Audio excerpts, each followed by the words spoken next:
Welcome to the KINETIQ Life Podcast, brought to you by KINETIQ Renew. This podcast is dedicated to helping you find your way to your dreams, your goals, and your success. We'll be fueling that with key information on topics like health, science, tech, and lifestyle, coated with a few laughs along the way.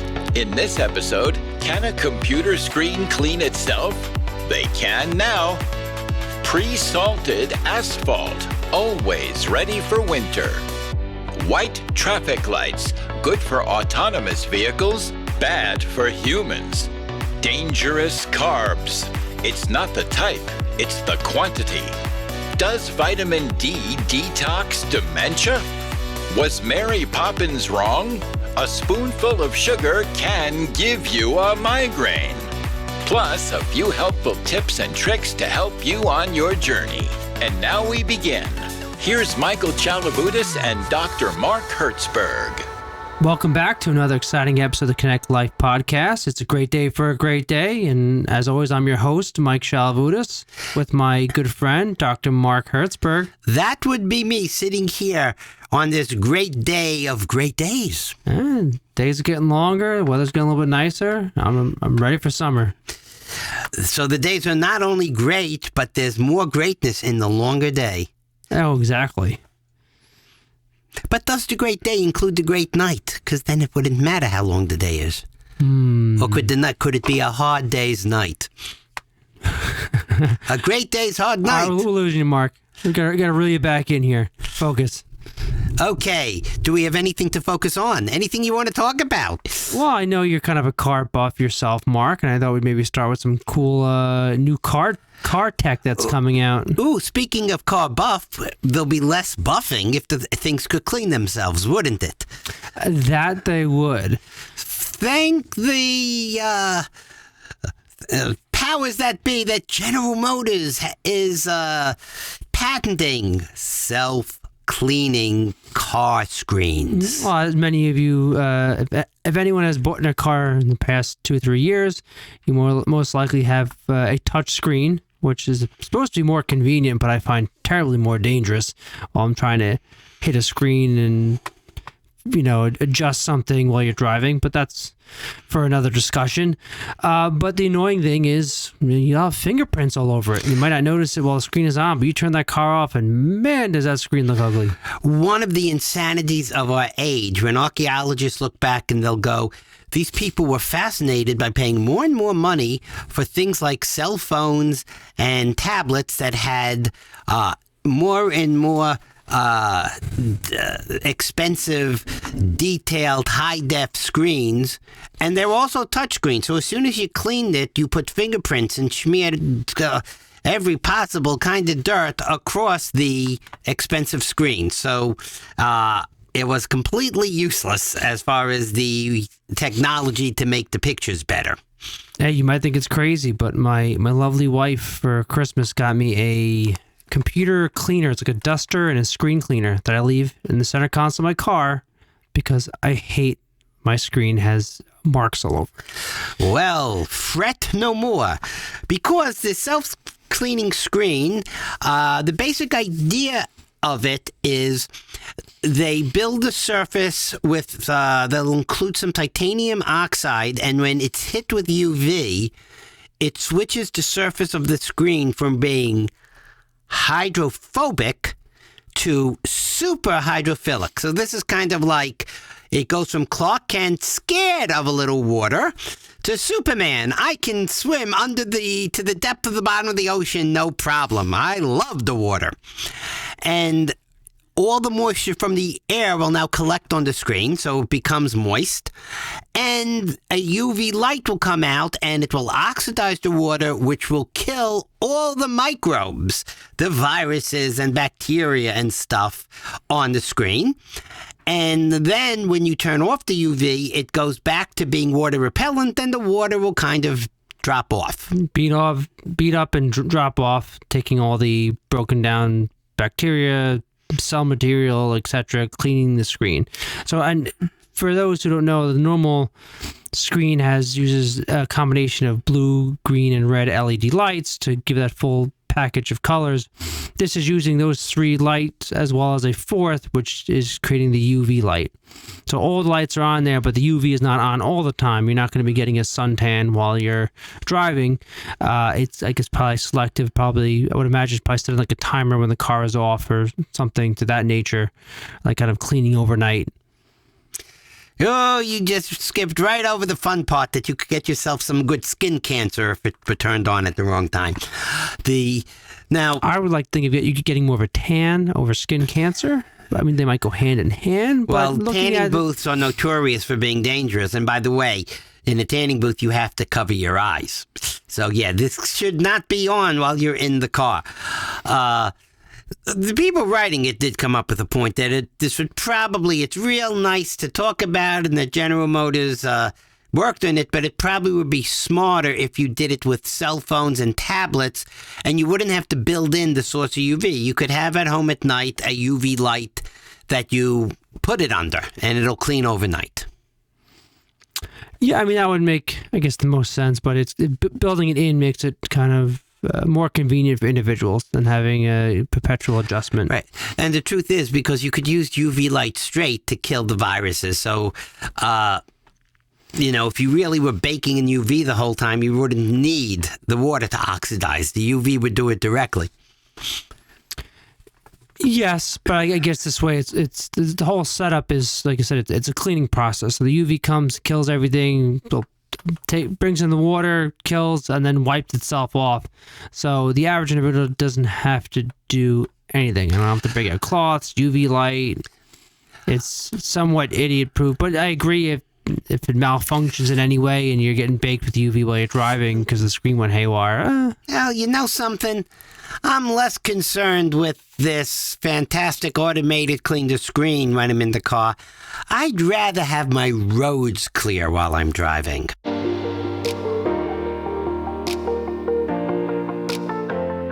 The Kinetic Life podcast is sponsored by KINETIQ Renew, with benefits like anxiety relief that doesn't knock you out. Renew increases energy, focus, and provides brain support. So get on with your day with Renew in liquid or gel caps. Visit kineticlife.com now and try it. That's KINETIQ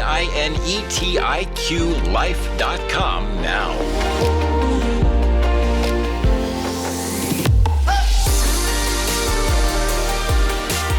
So another cool piece of, I'm not even sure if this is car tech, more of road tech, is a, salt-free road. Almost building a salt type of compound within the asphalt. So not only does the state or government-owned trucks don't have to come out and salt the road, it reduces the temperature at which snow will start building up on the road. Right. They have come up with, instead of using the chloride salt, which, number one, causes a lot of rust and other damage to anything that comes there and isn't considered good for the environment, they have an acetate-based salt. And one of the things, besides it doesn't rust things and it's supposedly environmentally friendly till it's been around a while and we found out what it does wrong, but it can be formed into these kind of microcapsules that can be built into the asphalt itself and then kind of like time released. So they say there's enough can be put into the top 2 inches of asphalt to keep the road properly salted for 7 to 8 years. So whenever it snows, it's automatically salted. And it says it can work in lower temperatures than chloride salt. And it also will lower, it works like antifreeze. It will lower the freezing temperature of water. From just 32 Fahrenheit to -6. -6, which is -23 degrees C for those playing along, 21 degrees C for those playing along. And if anyone asks how come we didn't say what the first one was in C, you're supposed to know that 32 degrees F is Zero. That's the definition of C. Okay. So, this will never happen because the unions that want to work fixing the roads and salting the roads will never allow it, but that's another question. But they're pushing the green initiative. You would take the trucks off the road, you don't have to worry about salting, it would save so much money and environmental damage, but I guess that doesn't really matter.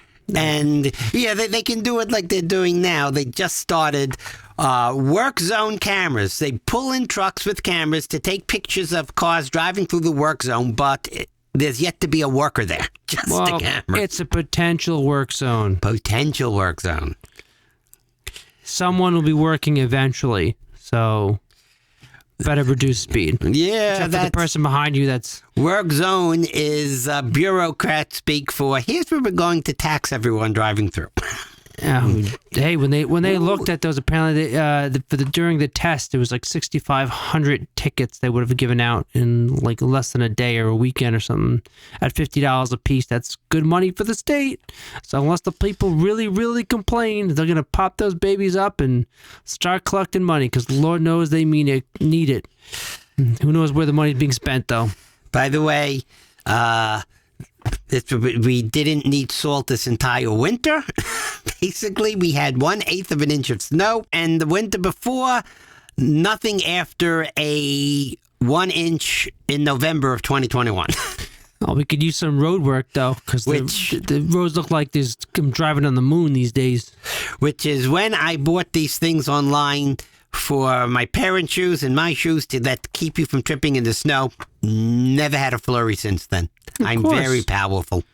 That's when you buy the snowblower, and then you'll never get there won't be a snowstorm that winter. But if you don't have one or it breaks down, then you're gonna get a blizzard after blizzard.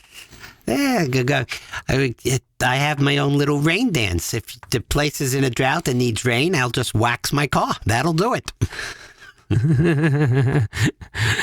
They'll be calling you in the drought regions. Like, they should. I transfer myself and the car and some fresh wax, and you'll get rain in no time. So, okay. Not that we digress. Now that we are going to have the salted highways, we're going to have some health nut come up and say, I will only ride on salt-free highways. Do what you can with what you've got, where you are. Teddy Roosevelt. Success consists of going from failure to failure without loss of enthusiasm. Winston Churchill. Women, like men, should try to do the impossible, and when they fail, their failures should be a challenge to others. Amelia Earhart. Why drive your car when your car could drive you? My car's already cleaning itself on a road that salts itself, so why should I have to do anything? Well, now there's talk of adding, I guess, a white light. So a fourth light, I believe, to stoplights, or is it that all three lights will be white all of a sudden? No, it'll be they say white is just what they're saying now. It could be any color, but instead of the red, green, yellow, there'll be a fourth light, and the idea is when there are enough autonomous vehicles communicating, they can control the flow better. So the autonomous vehicles, the red light, green will stop, and they will simply, among themselves, decide who goes when. So for the cars that aren't autonomous, there'll suddenly be a white light, and that says, follow the leader. If the autonomous car somewhere ahead of you has stopped, then every car stops, you stop. On the cross section, the autonomous cars are going, you follow them. And that will mean everyone will have the benefit of the autonomous car communication. And they basically found that if you have a lot of autonomous cars, it can reduce traffic delays by 90%. If only 10% of the cars are autonomous, it's already a 3% reduction in these backups. So you have to get enough autonomous vehicles on the road. Right. The one thing that I'm looking at this and going, when you're following the leader, what it's assuming is there's a spread of autonomous cars. So, the autonomous cars, when they decide to switch, you stop, this side will go now. That's because it ran out of autonomous, they let enough autonomous cars go through. So this is assuming that you're following a car that's autonomous, someone's following you perhaps, and then there's an autonomous car. What happens if you have a bunch of autonomous cars and then 20 non-autonomous cars in a row? They're all following each other through the light. Yeah. So the autonomous cars in the other direction are going to think, no more autonomous cars, let's change. They're going to start, but you ain't going to stop. So it brings up the question of this whole fourth light is stupid. Let the autonomous cars, instead of sending a signal, which street should go, put up the white light, just have the autonomous cars send a signal and control the green, red, yellow. Simple as that. Simple as that. Yeah. They would have to literally know the spacing of how many autonomous versus non-autonomous cars are in the line at the light. Yeah, and basically, if you're following cars that are moving and there's no autonomous car in that group anymore to tell you to stop, and the cross traffic now is saying we can go, the light will turn red on your side. It's so much simpler, and that they're even thinking of this fourth light. I can only resort to what Bugs Bunny says when talking to people like this. What a maroon. It makes so much more sense when you make it more complicated somehow. Yeah.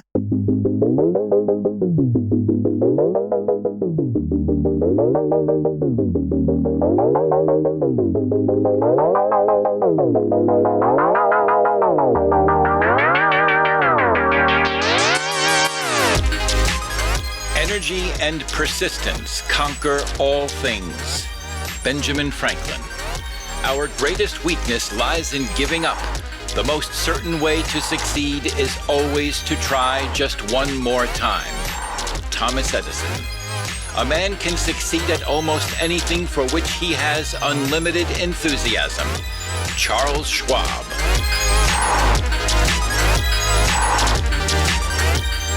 Hey, have you been carb loading? Is that good for you?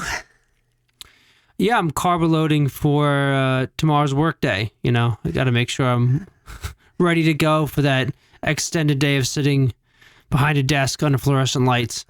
Well, you're lying because you usually stand at a standing desk. Touche.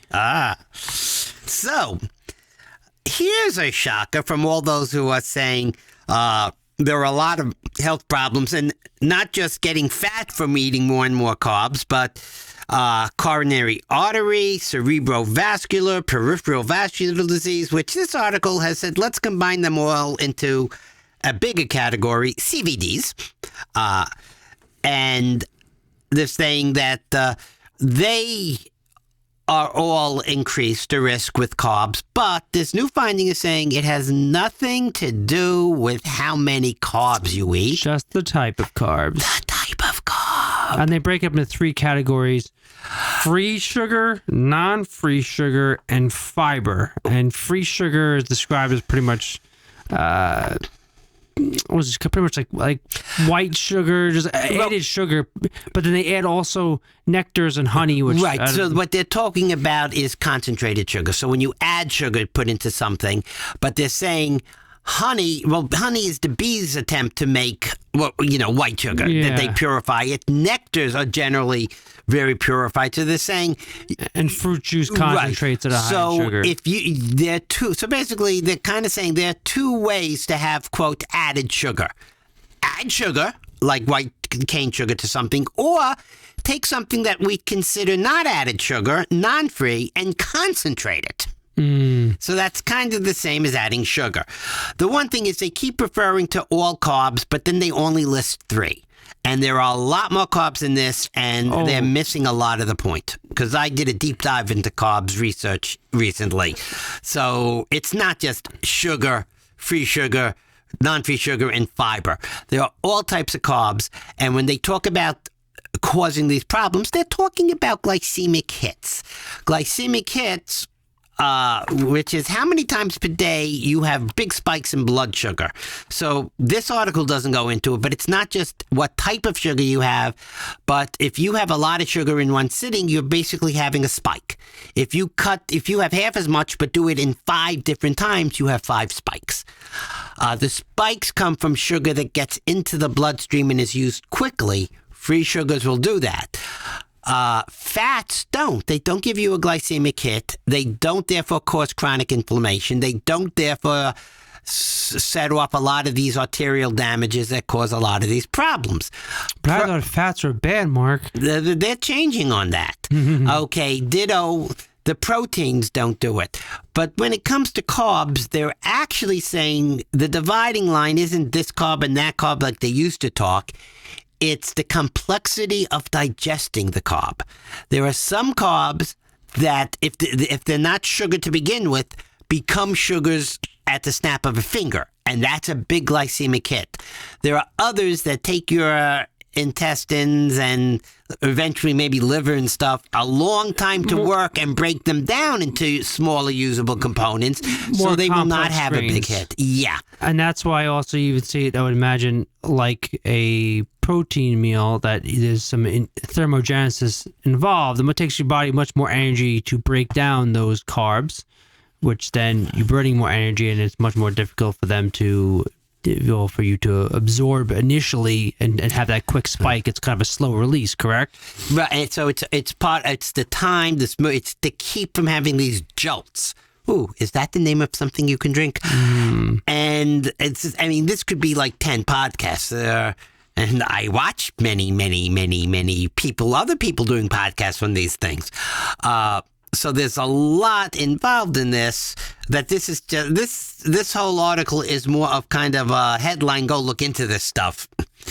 Yeah, I mean, look, they did a super basic, I think it was a 24-hour assessment. They looked at, a bunch of people's diets and the amount of, free sugar, non-free sugar, which for those which we didn't describe is kind of, sugar from like a strawberry or something. It's not a concentrate, but it's a, strawberries might be a little more higher in the glycemic index, and then the generic fiber. And they found that those that have a higher diet in free sugar had a much higher prevalence of cardiovascular disease and an increase in triglyceride levels. Interesting that you happen to pick strawberry. Picking strawberries, because recently, like I had read a few things, one of which was the order you eat matters. So if you have the protein before the carbs, it'll be less of a glycemic hit than if you have the carbs first. So steak before potatoes. But it also said there are certain berries, especially I believe strawberry and raspberry, that contain something that slows the glycemic hit, not only in them, but in foods you eat with them. But that's a different article I'd have to go look up. Of like the cellulose fiber in strawberry and raspberry. People always think of a raspberry ketone. Keto bodies have health benefits, but I would imagine the amount you'd have of raspberries you have to take in to get enough of those ketones is a lot. It wasn't fiber they were talking about. I'd have to go. That's a completely other article from something else, so shouldn't go too deeply into it before looking it up again. But there are, it's way more sophisticated when it comes to diet. And so this is basically saying type is more important than total amount, which is just the tip of the iceberg of all the details that go into it. It's super basic, high level, but yes, it's something for our viewers to keep in mind. Success is not about the end result. It's about what you learn along the way. Vera Wang. There are no limits. There are only plateaus. And you must not stay there. You must go beyond them. Bruce Lee. Victory is sweetest when you've known defeat. Malcolm S. Forbes. Satisfaction lies in the effort, not in the attainment. Full effort is full victory. Mahatma Gandhi. So I hear, what really puts the D in dementia or takes it out? Well, they believe that vitamin D supplements could help reduce likelihood of dementia. Actually, some studies have shown that it has reduced the tau buildup, and as well as the beta amyloid buildup, which are two plaque-forming that are associated with Alzheimer's and other forms of dementia. So I looked at about 5,000 individuals, I believe, just under 5,000. They looked at 12,400 with a mean age of 71. Oh, okay. So I'm not sure I get 5 of them. Oh, I'll tell you in a minute, but I'm going to let you guess. Oh, I guess it was just about half that they looked at that actually use vitamin D. Okay, so they started with 12,400, mean age 71, who were all dementia-free at the time. Okay, and they gave vitamin D supplements to 4,637 of them. That's the half that I was. Well, it's a little over a third. Yeah. It's less than half. So 4/10. And what they discovered was that there was a 40% reduction, 40% fewer cases of dementia from those taking the vitamin D supplement. Yeah. Now, they first confused the issue because then they went and said that 2,696, they didn't say the time frame, went on to start having signs of dementia. And so they didn't say how long this took. And they also then mentioned that of the original group, 3/4 had no previous supplements before they started this thing. And 1/4 had baseline exposure. Now, they don't say what they mean by that. Baseline exposure could mean that the baseline of this test was they had exposure. Or it could mean that they're saying nobody in this test was really doing a lot of supplementing, but some had dabbled in it a little, and what they call the baseline, just a little. But so who knows what they meant by it? But then they kind of dropped that. And by the way, saying that 1/4 were using, of the ones who went bad, 1/4 had been using before. Well, that means that it's not that much less if 4/10 of the people are getting, or you're giving vitamin D, and 3/10 of the people go on to have the problem. It's not that much of a difference. Yeah. So they really got to clarify what they're talking about here. Even when they say 40% fewer, they think they mean 40% fewer on a percentage basis. Because if 40% fewer had it, that means that they had it at the same rate, because they were 40% of the people and 40% of the people who got sick. It's also much harder for a study like this to prevent people from still getting the dose of vitamin D by walking around outside. I believe you only need about 5 minutes in the sun to really get your daily dose of vitamin D. So it's not like you're giving them some sort of herb and you're either taking the herb or you're not taking the herb. Just walking outside, plays a bigger role in getting a vitamin D dose. Where is that done? This is Scottsdale, Arizona, or Hawaii. You spend a lot more time in the sun compared to Nova Scotia, Canada. They also then go on to be very vague. They go, some people benefited from the supplement more than others. So they go, women benefited more than men. So does that mean that the women used the vitamin D better? Does that mean that the women had more of a vitamin D deficiency to begin with and needed it more? Does that mean that a higher percentage would have the dementia problem, so they were helped more? They don't say. Then they go and really confuse the issue by saying, people without the APOE-E4 gene. Okay, so you have to then go and do research on your own to say that those people have a much, much, much higher rate of getting dementia. Okay, and then they're saying that they benefit more from the supplement, but then they kind of go back and forth they say, because the APOE gene make the intestine absorb it. Well, the whole idea of a supplement is the intestines absorb it. So what they're saying is these people absorb it better? Okay, it's helped better. But then they're going, they have a problem before. Why should the vitamin D help them if they're already absorbing vitamin D better, and it didn't help them. So yeah, I had to leave the article and research of ApoE and dementia, and it found out that someone who knew what they were talking about goes, we have a problem with these findings. Vitamin D fights dementia. People with ApoE-D are better at absorbing vitamin D, but they do worse with dementia. So there's something that research doesn't know, and another factor. Yeah, no, and I believe that I remember correctly, ApoE4. They found with those who have that mutation have a much greater plaque buildup. And I'm not sure if they have a reasoning on why. And they look at it for athletes who have, and you don't guarantee if you have the mutation you're getting dementia, but it's a much higher prevalence. And athletes who have that mutation, and at least for for contact sports, have a much higher chance of getting was it CTE? Was it on the football players? Was it CTE? Okay, so what you're talking about is if they have head injuries, their long-term prognosis will be worse? Yes, if they have that mutation. Okay, so you're saying that some of what you're doing isn't just the damage now, but you're setting off processes, and these people are more susceptible to those processes. Correct. See, you said something that makes direct sense, unlike some of the things written in the article. Okay, if you're confused, all they had to do was spend 2 minutes online like I did to figure out the ApoE, or don't mention it. Don't put gobbledygook down and not realize that it's gobbledygook. Oh, it sounds good, but if you know what you're talking about, you look at it, you're like, okay, this is actually doesn't make any sense. It's more confusing without some more context to it.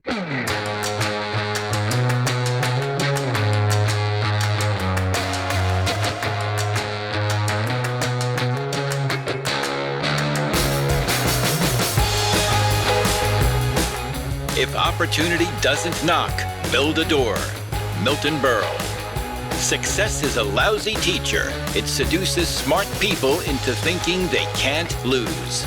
Bill Gates. Failure is success in progress. Albert Einstein.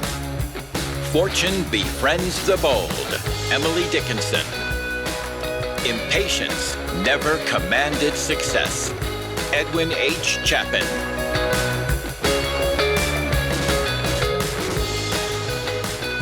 Well, after discussing the vitamin D, Mark, I was starting to get a headache, or maybe a migraine. In 1935, they used to call them glycemic headaches? That was new to me. It wasn't new to me. I knew that. The migraines were one of my fun things. Way back in one of the schoolings I went through, in my attempt to never leave school, we had a guest lecturer who was an expert on migraines, and that was the time that everyone but me zoned out. She's not a regular lecturer, you won't be quizzed on this, blah, blah, blah. And it's the only time I woke up. Oh, because you probably found it interesting. Yeah. So, and that was a little bit before the 1990s, which means it was in the days when there was nothing they could even really try to do for a migraine. Well, I knew sugar played a role, and then in this most recent article talking about how there's 9 different glycemic factors, and they believe that certain ones play a specific role in causing migraines or increasing the prevalence. Right, and they do mention some stuff about migraines. Now, a few things, maybe just to give a very basic idea of a migraine. When people want to argue, oh, this is the worst pain a person can feel, and they argue this is, or that is, or that is, it's simple. A migraine is. Any other pain you feel means something is sending a signal to the brain that something hurts. If you know anything about torturing people, if you retranslate the old Roman books, the biggest problem in torture is people will short circuit. They just can't send more pain signals. It'll knock them unconscious at some point. You zone out. So there's a limit to the signal that can be carried.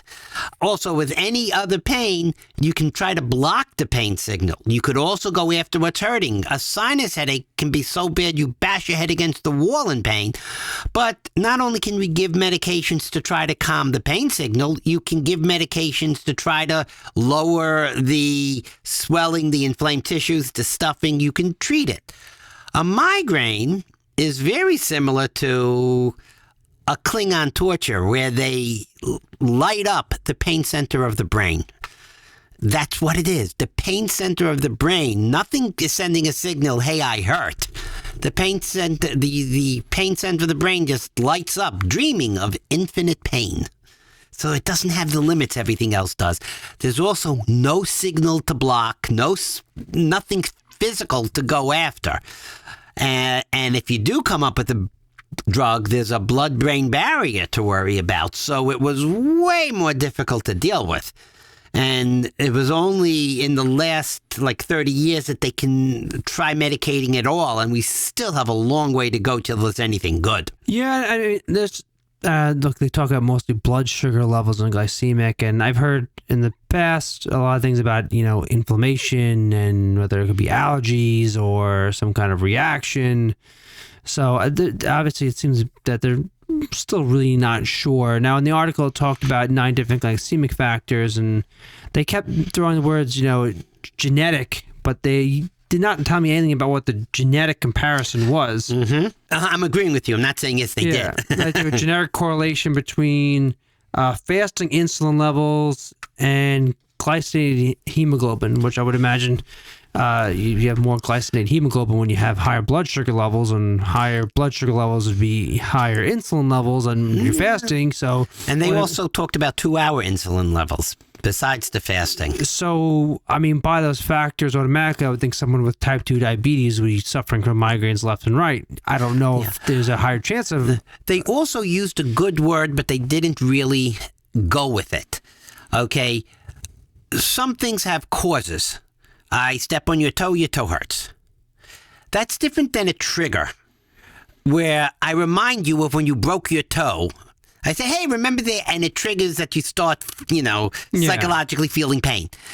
So some people have triggered. There could be someone, I say orange juice, and they get a migraine headache. It didn't cause it. It triggered it. So they mention triggers, but then they talk about causes. And they're not all that sure. So there's all of that. They did mention auras. There are visual things. Now that also gets very interesting. It's almost like before the pain center lights up in some people, the vision center lights up. And it's very similar to like in the cartoons when they bang their heads and they see the birdies flying around or lights. You bash the back of your head, you excite the vision center and you see things. The eye has no idea. Some people get the vision problems and don't get the pain. So they call them ocular migraines, which is a little misleading because ocular means the eye, and the eye may not know it's happening. It's the brain's vision center that's playing these games. So I was wondering if they were getting at that, but they really dropped the ball. At one point they go, instead of saying migraines, they go migraine and headaches. Now, they didn't say migraine and other headaches. They just said and headaches. As if a migraine isn't a headache, it's something else. So I said, were they getting at there are some migraines where you never get the headache? Or were they talking about migraines and other kinds of headaches, but they didn't go into what kind of headaches they were talking about? Because there are a whole lot of other kinds of headaches. They weren't specific at all. No, but they didn't describe the difference between the two. They just mentioned it. At least I don't remember seeing it. Yeah, so again, this, what's the genetic link? We know there's a link between sugar levels and headaches, and there are genetic links. If you're saying that some people genetically have more trouble with sugar than others, and the sugar can cause these problems, well, then I guess that's your link. But they really never talk about. It might not be so much of the sugar as saying spiked insulin might be activating certain pathways. Again, still kind of vague. They're blaming sugar, but there's still a lot unknown. They used to talk about constricting vessels, unconstricting, dilating vessels, rapid change between that, and of course sugar levels can tie into that. So we're not answering the migraine question with this article. No, it's still a lot for research and debate. So thinking about all that itself can cause somebody to have, I don't know, a headache? Yeah, I'm working on that right now. Okay, but the good thing, this should ease your pain, is I think we covered a lot on this great, great day. Oh, We covered so much. I think that's probably why I have a headache now. Okay, well, I think if you have a headache now, I've done my job, and we can call it a day.